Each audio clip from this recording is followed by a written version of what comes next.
Hola, buenas tardes a todas y todos nuevamente. Bueno, la verdad que fue una primera semana muy buena, a pesar de las dificultades vinculadas con esta modalidad, pero de a poquito le vamos encontrando la vuelta. Aprovecho el video para reforzar el que en el chat tratemos de ser un poco más pausados en la participación, así me dan tiempo para contestar y para no pisarnos mutuamente. Sin más, siempre recordarles, participen, entren en el foro, hagan las consultas que tengan que hacer. Es importante que nos encontremos en el chat para seguir profundizando los temas. Y en ese sentido, esta tercer clase y segunda autora que vamos a ver ahora eh, es ni más ni menos que una de las autoras fundamentales. ¿En qué sentido? En que eh, retoma el tema del Estado, lo vuelve a poner en el centro de la escena de las ciencias sociales y a partir de ahí también del interés que no solo teórico, sino práctico, que gira en torno del Estado. ¿Por qué? Porque durante mucho tiempo, o mejor dicho, después de la Segunda Guerra Mundial, el Estado pasó a ser algo como una caja negra, como algo que recibía insumos, recibía demandas, se procesaban y de ahí salían las políticas públicas. Entonces, era algo que no se le generaba o no se le otorgaba la importancia que efectivamente tenía y que importaba y era necesario analizar con más detenimiento. Por eso, esto que yo les digo, que son las teorías pluralistas y las estructuras funcionalistas, justamente consideraban que todo lo que pasaba en términos políticos pasaba por fuera del Estado. Es decir, que la política y las actividades gubernamentales pasaban por la sociedad. Era ahí donde los diferentes grupos de interés, más del lado de las teorías pluralistas, o las clases sociales, entraban en la disputa y contendían o se aliaban entre sí para que, de acuerdo a ese resultado de la ecuación de fuerzas, el Estado hacía una política o hacía otra. Ahora bien, como le decía, después de la Segunda Guerra Mundial, teniendo en cuenta cómo el Estado cada vez tenía más intervención en la economía, cada vez el Estado impulsaba el desarrollo de las sociedades más atrasadas, o cómo aparecían los totalitarismos, bueno, evidentemente estaba generando un vacío en la discusión científico-social, que era decir, bueno, pero ¿qué es este Estado? Que en definitivamente no es simplemente una arena, un ámbito donde los demás actores sociales, las clases sociales, eh, luchan y le sacan políticas públicas. Había que ver y empezar a estudiar con más detenimiento qué es lo que pasaba dentro del Estado y cómo actuaba el Estado de cara justamente a esos conflictos sociales. Por eso les decía que Styria Skocpol es una de las autoras fundantes de esta nueva corriente de estudio en torno al Estado que se llamó algo así como traer al Estado de vuelta, poniéndolo de nuevo en el centro de la escena.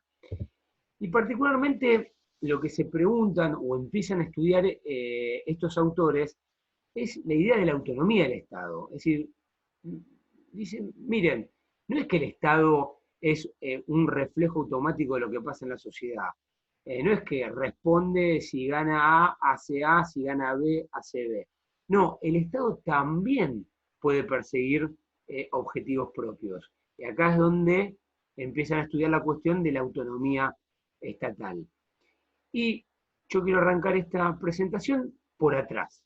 Es decir, con esta definición que es la conclusión del trabajo que van a leer ustedes de Skocpol. Y se las divido como en dos partes. Por un lado, los estados pueden perseguir objetivos, ¿sí?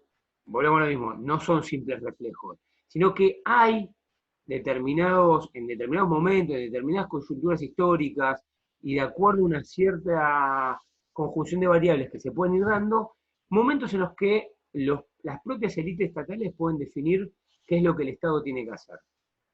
Y por otra parte, esta es la segunda parte de la conclusión, es importante ver cómo el Estado a su vez repercute en la sociedad, en los actores sociales, en las clases. Ya no solo no es un receptor pasivo de lo que hacen los actores en la sociedad, sino que a su vez es el Estado el que puede impactar en los actores. Por eso, y retomando un poco también lo que ya vinimos viendo desde la primera clase con Weber y los intercambios que fuimos teniendo, eh, lo que esta autora en este texto va a tratar de presentarles es el modo en que toda esta nueva literatura empieza a analizar estos temas, en cómo Estado y sociedad se empiezan a influir y a codeterminar mutuamente. Por eso, y esto es fundamental, porque nosotros habíamos arrancado la primera clase a través de la perspectiva weberiana, y un hito fundante de esta nueva corriente es justamente eso, retomar la perspectiva weberiana y a partir de ahí empezar a trabajar en estos temas. Y hay una definición que me pareció importante capturarla, porque resume un poco lo que vimos en las primeras clases, ¿no?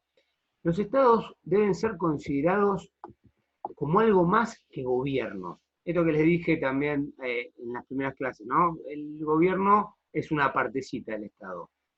Son sistemas administrativos, jurídicos, burocráticos y coercitivos que no solo tratan de estructurar las relaciones entre la sociedad civil y la autoridad pública, es decir, no solo el Estado se relaciona con la sociedad civil en tanto Estado, sino también de estructurar muchas relaciones, las relaciones sociales que vimos, dentro de la sociedad civil, ¿no? O sea, retoma esta idea de que el Estado es mucho más que burocracias e incluso es mucho más que simples relaciones de dominación política, sino también irradian desde su centro relaciones que estructuran a la sociedad misma. Entonces, eh, justamente reforzando esto que le dije, el Estado no es todo, hay otras organizaciones en la vida pública que moldean las relaciones sociales, incluso que moldean la política, pero lo que vamos a ver es que esas mismas organizaciones también están atravesadas por el Estado, también están impactadas por el Estado, y del mismo modo que ellas repercuten o interpelan el Estado, son interpeladas por el Estado mismo. Lo que queremos rescatar ahí es que el Estado tenemos que dejar de verlo como un ámbito en el cual se relacionan los actores y de acuerdo a esa puja política sale una política pública o sale otra. ¿Sí? El Estado hay que tomarlo en serio, es un actor más, e incluso dependiendo del contexto histórico puede ser el actor fundamental de las relaciones políticas. Ahora bien, yendo un poco más en detalle y, y haciendo como un paréntesis, si se quiere, metodológico, este es un texto, no es complejo, pero como hace un repaso de la literatura de esta nueva corriente, mezcla muchos autores, habla de muchos temas, entonces lo que elegí fue respetar mucho el orden propio del artículo e ir puntualizando lo que, a mi entender, son los puntos centrales de la exposición de Skocpol. Por eso arranca con la idea de autonomía y capacidad de los estados, ¿no? Porque obviamente los estados como organizaciones que reivindican el control de territorio y personas, la definición weberiana, pueden formular y perseguir objetivos, esto que dijimos que era la autonomía del Estado. Ahora la pregunta es, ¿por qué y cómo los estados formulan y persiguen sus objetivos. Y en eso, básicamente, piensa en tres cuestiones. Una es que los estados no giran en el vacío, sino que forman parte de un sistema internacional de estados a los cuales las élites estatales generalmente están vinculados. Es decir, las élites estatales miran cómo evolucionan, cómo se desarrollan otros estados, con lo cual pueden tratar de imitar, de copiar eh, las formas o las políticas públicas que llevan adelante otros estados. Después también, ¿qué es lo que hace a que traten de perseguir objetivos propios?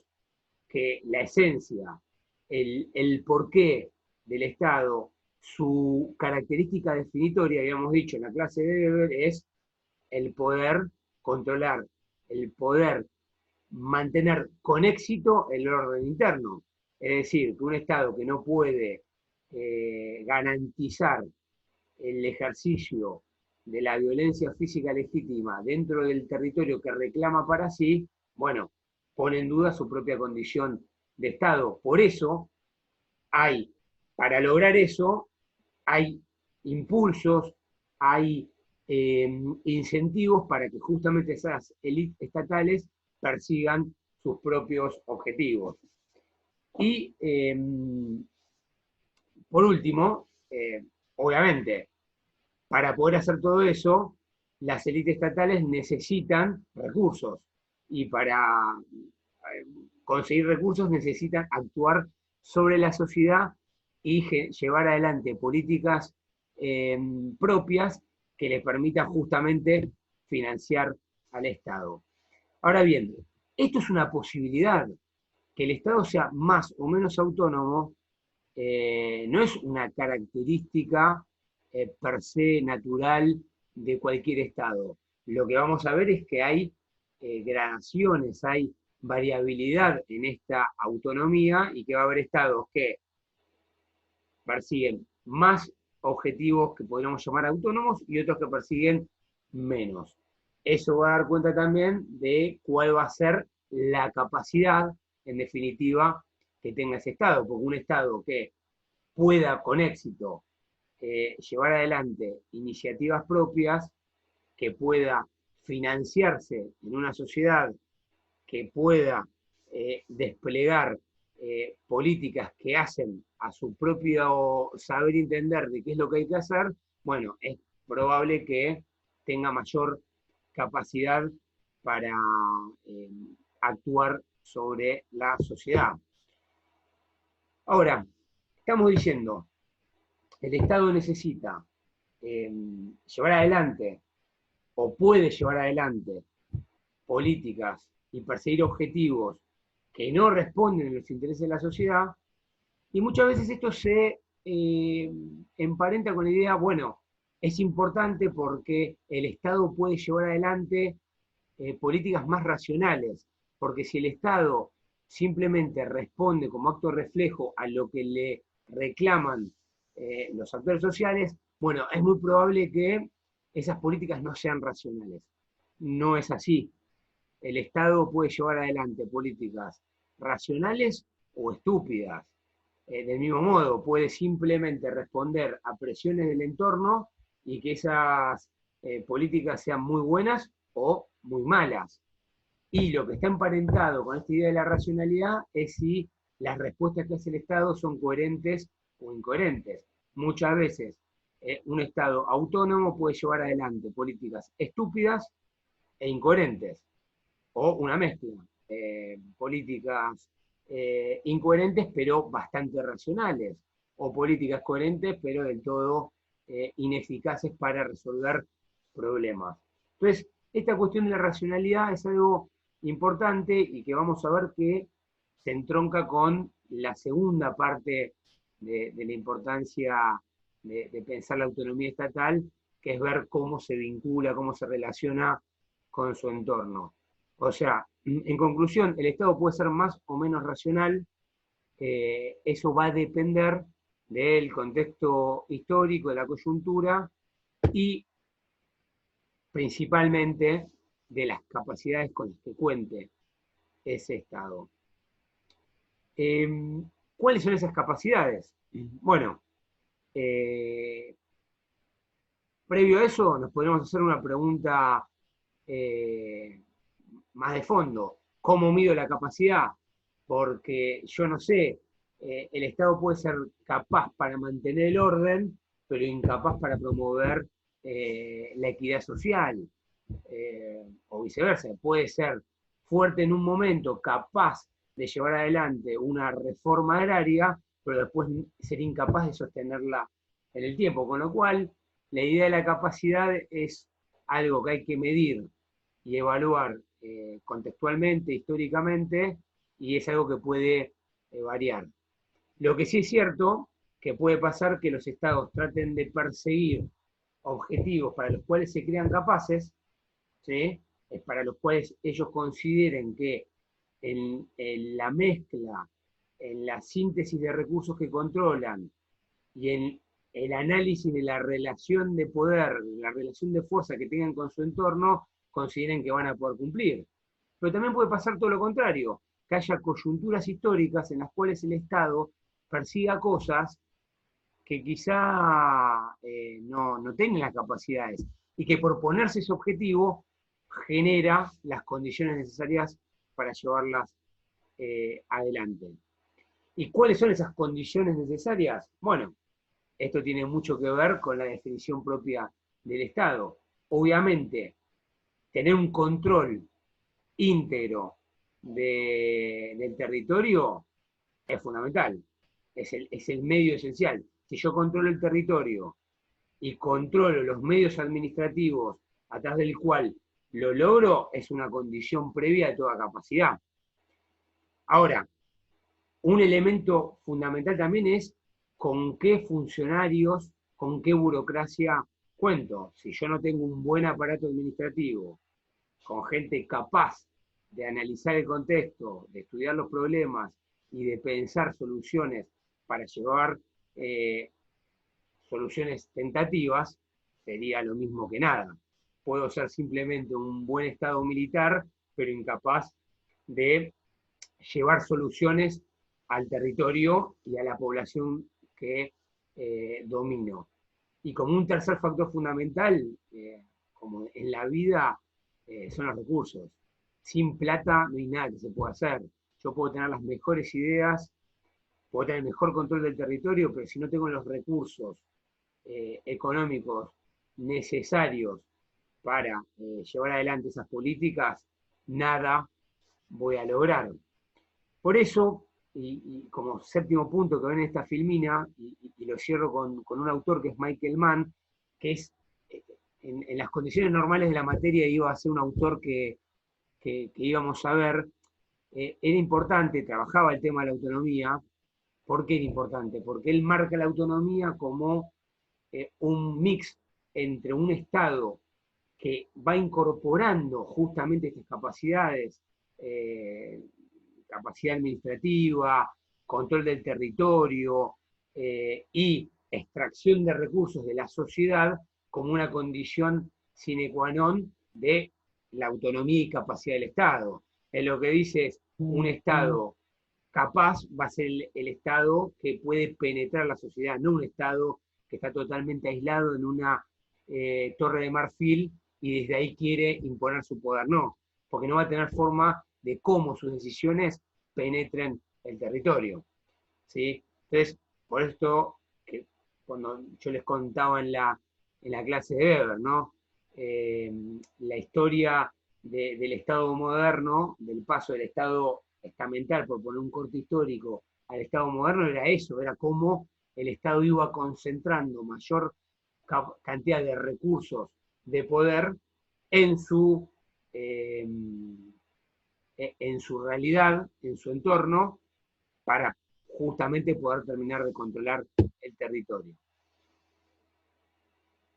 Ahora bien, esto, si miramos el fenómeno estatal hacia adentro, ¿sí? Volvemos a la segunda, tercera filmina que les presenté, cuando arranqué por la conclusión.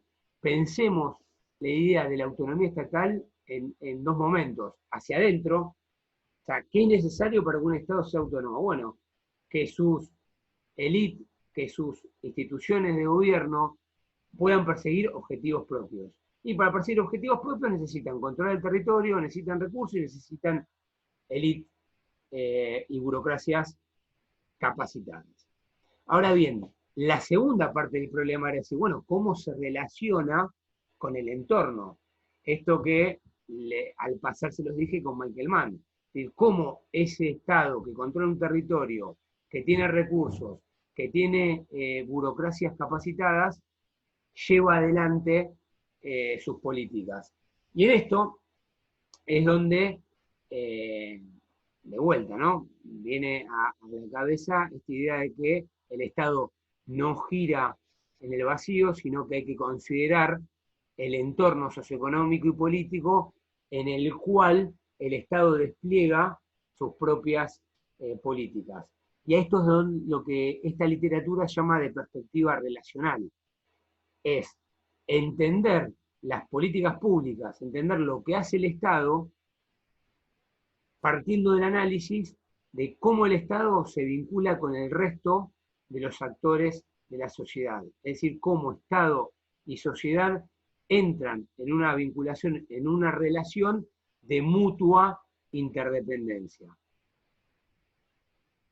Por eso, ¿no? Este segundo punto, un análisis completo exige el examen de la organización y los intereses del Estado, es decir, miremos hacia adentro del Estado, pero también la especificación de la organización y los intereses de los grupos socioeconómicos, es decir, miremos hacia afuera, y la investigación de las relaciones, tanto complementarias como conflictivas, entre los actores estatales y sociales. Es decir, miremos hacia adentro del Estado, miremos hacia afuera del Estado y veamos cómo se relacionan entre sí. El segundo punto es lo que define esta perspectiva relacional.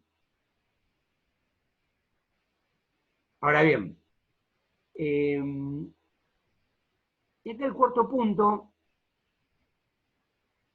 que da un pasito más y tiene mucho que ver con la actividad que les pedí cuando empecé yo mi clase de Weber y que se los dejé como un pedido para trabajar en los foros, tiene que ver con esto de cómo nos topamos con el Estado y a partir de cómo nos topamos en el Estado nos vamos dando cuenta cómo el Estado nos constituye a nosotros mismos, ¿no? Entonces, esto que les digo, si el punto 2 de esta filmina resume la idea de la perspectiva relacional, miremos el Estado, miremos la sociedad, veamos cómo se vincula, lo que este punto nos está planteando es, miremos a su vez que esto no es algo estático. La sociedad no está dada, el Estado no está dado, y las relaciones entre ellos no están dadas, sino que depende de esa misma interdependencia cómo se constituye la sociedad y cómo se constituye el Estado. Por eso, el Estado, en tanto relación social, y por eso hice tanto hincapié en la primera clase de arrancar por relación social, tiene que ver con esto, es que el Estado entra en relación con los otros actores y que el conjunto de acciones sociales orientadas por el sentido es lo que constituye al Estado, pero a la vez constituye a la sociedad, constituye a los actores. Hay reciprocidad en esa relación. Por eso la autonomía del Estado es relativa, porque yo puedo hacer desde el Estado determinadas políticas, puedo perseguir mis objetivos en la medida que la contraparte, es decir, los actores sociales, me lo permitan, me acompañen o luchen contra mis propios objetivos. ¿Sí? Por eso la realidad estatal e incluso la realidad social va a depender de estas relaciones. Por eso el Estado va a poder hacer hasta donde la sociedad se lo permita y viceversa. Entonces, este ida y vuelta como la marea es lo que va a ir dándole tono, le va a ir dando estatidad, si se quiere, y realidad concreta al Estado. Por eso vamos a ver a lo largo de la historia que el Estado en determinados momentos puede avanzar hasta determinados momentos en la sociedad y en otros momentos se retrae y es la sociedad la que avanza y la que define eh, qué es lo que prima en una sociedad determinada. Ahora bien, esto es lo que tiene el dar o grabar una clase, no nos permite las pausas, se darán cuenta que no puedo tomarme el tiempo de editar las grabaciones. Y tampoco les puedo hacer bien las preguntas como para, este es el momento en el cual generalmente vienen todas las preguntas. Por eso repaso. Las clases, punto 3, las clases y las tensiones de clase están presentes en una sociedad, aunque la expresión política de esos intereses y esos conflictos nunca está determinada automáticamente. Esto es famoso, seguramente lo vieron en otra materia, y si no lo vieron por otra materia, lo van a ver en algún momento, de la idea de Marx, de una cosa es la clase en sí, que tiene que ver con la posición estructural de los trabajadores en una relación social de producción, y otra cosa es el concepto de clase para sí, es cuando esos trabajadores toman conciencia que en una relación social de producción son la parte explotada y como tal tratan de, toman conciencia y actúan políticamente ¿para qué? Para tratar de equilibrar esa relación social y que no sea tan desfavorable a sus propios intereses objetivos. Pero tener intereses o que existen intereses objetivos no significa que uno los haya traducido como intereses propios. Y lo que estos puntos, el 3 y el 4, está planteando, y que van a ver que lo vamos a ver con mucho más detenimiento en nuestra cuarta clase cuando veamos todo esto en Argentina, es que es el propio Estado muchas veces el que le da forma a esos propios intereses.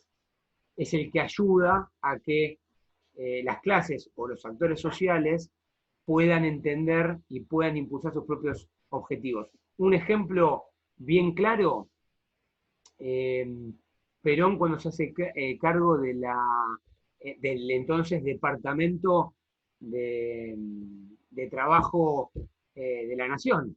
Es decir, existían los intereses objetivos de las clases trabajadoras argentinas. Ahora, fue desde el Estado que se le empezó a dar forma a apoyar a, a unos en detrimento de otros, a los sindicatos, para que puedan organizarse y de ese modo tomar más fuerza. Y fue desde el propio Estado, a lo largo de todo el peronismo, que esos intereses de clase tomaron forma y se sumaron, si se quiere, a lo que el Estado perseguía. Es decir, fíjense cómo el Estado ayudó a darle forma a los intereses de los trabajadores y gracias a esa vinculación, a esa relación política, esa relación social que se generó entre el Estado y la CGT, para simplificar, hizo que las políticas laborales del peronismo tengan el impacto que tuvieron, hayan tenido la capacidad, la racionalidad que tuvieron. Es decir, que haya tenido impacto, que haya tenido resultados. ¿Por qué? Porque Estado y sociedad, Estado y la CGT en conjunto lograron penetrar las relaciones laborales y les pudieron dar forma. Seguramente esto en el próximo chat lo vamos a poder seguir hablando. Con esto, creo que les propuse, repasé las líneas más importantes del texto de Skocpol. Como se podrán dar cuenta, podemos en cada punto de cada filmina profundizar mucho. Por eso yo les pedí en nuestro primer encuentro en chat es, bueno, a medida que vayan viendo estos videos, vayan anotando las preguntas y son las que tenemos que trabajar con mayor detenimiento en nuestro próximo chat. Que a su vez me va a servir a mí como insumo si considero que es necesario, quizás hacer otro videíto ad hoc sobre estos temas. Yo no lo quiero hacer muy largo para que no se torne más aburrido de lo que quizás parece bajo esta modalidad, pero creo que fui lo suficientemente claro para que entiendan qué es lo importante de este texto, y no de este texto para poder rendirlo y hacer un control de lectura, sino porque es un pasito más, una profundización mayor de lo que queremos que vayan entendiendo con Estado, con su vinculación con la sociedad y principalmente con el centro de nuestra materia, que es entender las políticas públicas. Si nosotros vamos entendiendo que el Estado puede perseguir objetivos, que los persigue a través de sus organizaciones, que no necesariamente esos objetivos los persigue de una manera más eh, o menos racional que lo podría perseguir si simplemente responde a la expresión en la sociedad.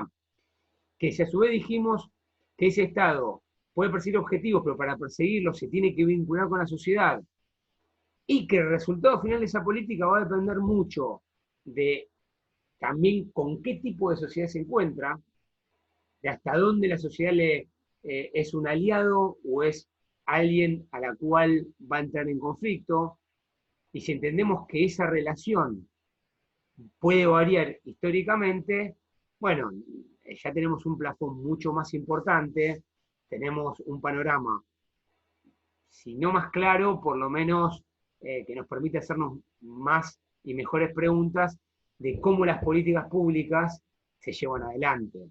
Vamos a ver que las políticas públicas no se van a llevar adelante en la torre de marfil del Estado, ni tampoco significa que las políticas públicas van a responder a la presión cruda de los sectores dominantes de una sociedad que le imponen al Estado qué es lo que tiene que hacer. Vamos a ver que eso puede pasar más o menos, puede ser variable, puede ser relativo en función de determinados contextos históricos.